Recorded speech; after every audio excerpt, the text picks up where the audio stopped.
संस्कृत तर्क संग्रह लिंग एवं हेत्वाभास। डॉक्टर मनीषा गोदारा, सह आचार्य संस्कृत, राजकीय बांगड़ महाविद्यालय, डीन। लिंगम त्रिविधम अन्वय व्यतिरेकी केवल अन्वयी केवल व्यतिरेकी च इति। लिंग तीन प्रकार का है। अन्वय व्यतिरेकी केवल अन्वयी केवल व्यतिरेकी। अन्वय और व्यतिरेक दोनों से व्याप्तिमान हो वह अन्वय व्यतिरेकी है। जैसे वहनी साध्य होने पर धूमवत्व, यहाँ धुआं है वहाँ अग्नि है, जैसे रसोई घर में, यह अन्वय व्याप्ति है। जहाँ वहनी नहीं है वहाँ धुआं भी नहीं है, जैसे सरोवर में, यह व्यतिरेक व्याप्ति है। जिसकी केवल अन्वय व्याप्ति हो वह केवल अन्वयी है। जैसे घट अभिधेय है क्योंकि वह प्रमेय है। यथा पट, यहाँ प्रमेयत्व और अभिधेयत्व की व्यतिरेक व्याप्ति नहीं है क्योंकि सभी कुछ प्रमेय और अभिधेय है। जिसकी केवल व्यतिरेक व्याप्ति हो वह केवल व्यतिरेकी है। जैसे पृथ्वी इतर पदार्थों से भिन्न है क्योंकि उसमें गंधवत्व है। जो इतर पदार्थों से भिन्न नहीं है वह गंधवान नहीं है। जैसे जल, ये ऐसी नहीं है इसलिए यह इतर पदार्थों से भिन्न है। यहाँ जो गंधवान है वह इतर पदार्थों से भिन्न है, इसका अन्वय दृष्टांत नहीं है क्योंकि पृथ्वी मात्र ही पक्ष है।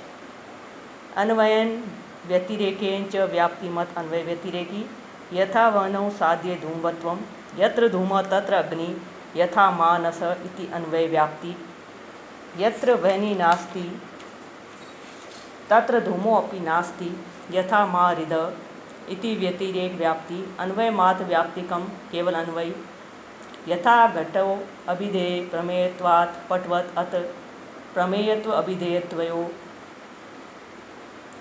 अभिधेयत्वो व्यतिरेक व्याप्ति नास्ति सर्वस्य अपि प्रमेयत्वात् अभिधेयत्वात् च व्यतिरेक मात्र व्याप्तिकम केवल व्यतिरेकी। यथा पृथ्वी इतरेभ्यो विद्यते गंधवत्वात् यद इतरेभ्यो न विद्यति न गंधवत् यथा जलम न च इयं तथा तस्मात् न यथा इति। अत्र यद गंधवत् तद इतर भिन्नम इति अन्वय दृष्टान्तो नास्ति पृथ्वी मात्रस्य पक्षत्वात्।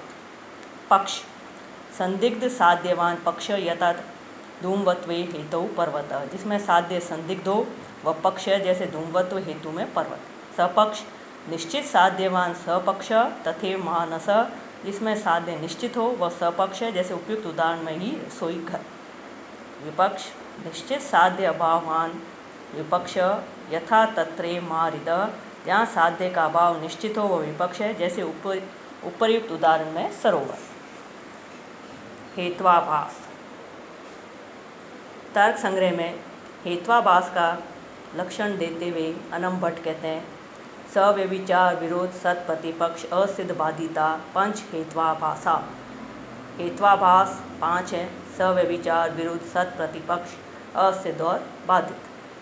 सव्यभिचार, सव्यभिचारो अनेकांतिक सत्रिविध साधारण असाधारण अनुसंगारी विभेदात्। तत्र साध्य अभाववती साधारणो अनेकांतिक यथा वहनीमान प्रमेयत्वात् इति प्रमेयत्वस्य वहनी अभाववती हृदय विद्यमानत्वात् सपक्ष विपक्ष व्यावृतो असाधारण यथा शब्दो नित्य शब्दत्वात् इति।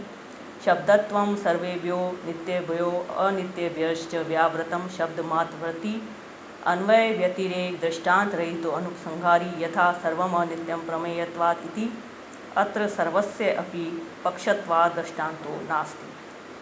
सव्यभिचार अनेकांतिक है, यह तीन प्रकार का है, साधारण असाधारण तथा अनुपसंहारी।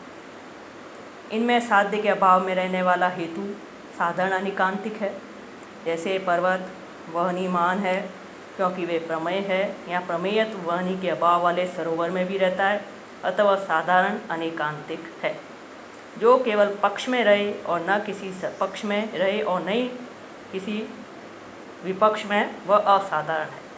जैसे शब्द नित्य है शब्दत्व के कारण, यहाँ शब्दत्व नित्य और अनित्य दोनों में ही न रहकर केवल शब्द में रहता है। जिसका अन्वय और व्यतिरेक दृष्टांत न हो वह अनुपसंहारी है, जैसे सब अनित्य प्रमेयत्व के कारण। यहाँ सभी पक्ष है, इसलिए दृष्टांत नहीं है।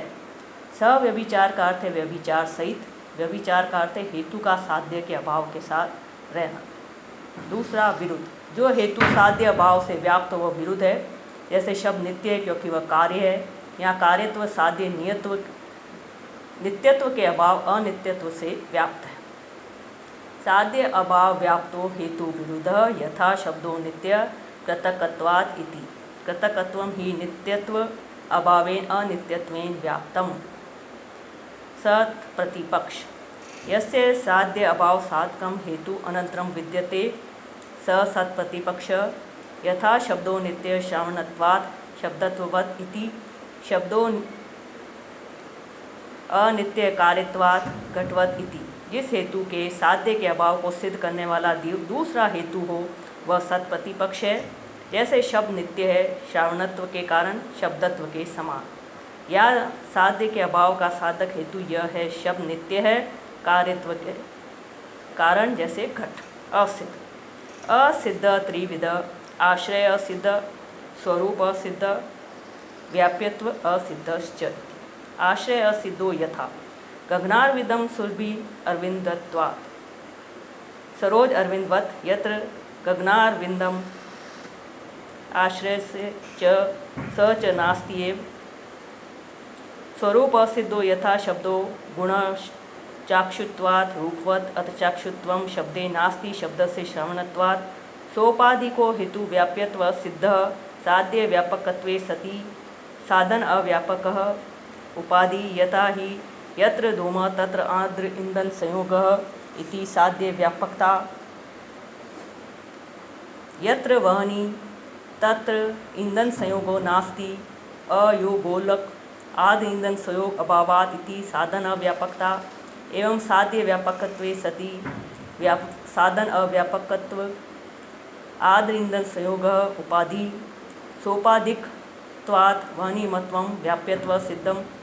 असिद्ध तीन प्रकार का है, आश्रय असिद्ध, स्वरूप असिद्ध और व्याप्यत्व असिद्ध। आश्रय असिद्ध जैसे गगनारविंद सुगंधित है क्योंकि वह अरविंद है, सरोज अरविंद की तरह। यहाँ गगनारविंद आश्रय है और वह है ही नहीं। स्वरूप असिद्ध जैसे शब्द गुण है चाक्षुष होने के कारण, यहाँ शब्द में चाक्षुषत्व है ही नहीं क्योंकि शब्द श्रवण से ग्राह्य है। सोपाधिक व्याप्यत्व असिद्ध होता है, जो साध्य का व्यापक हो और हेतु का अव्यापक हो वह उपाधि कहलाता है। साध्य व्यापक का अर्थ है साध्य के अधिकरण में रहने वाला, अभाव का प्रतियोगी है। जैसे पर्वत धूमवान है वह्निमत्व के कारण, या आर्द्र ईंधन संयोग उपाधि है, जहाँ धुआं है वहाँ आर्द्र ईंधन संयोग है, यह साध्य व्यापकत्व हुआ। जहाँ वह्नि है वहाँ आर्द्र ईंधन संयोग नहीं है, जैसे आग से लाल गर्म लोहे के गोले में, यह साधन अव्यापकता हुई। इस प्रकार साध्य व्यापक और साधन के अव्यापक होने से आर्द्र ईंधन संयोग उपाधि हुआ। सोपाधिक होने से वह्निमत्व व्याप्यत्व असिद्ध हुआ। बाधित, यस्य साध्य अभावः प्रमाणान्तरे निश्चितः स बाधितः। यथा वह्नि अनुष्णो द्रव्यत्वात् इति।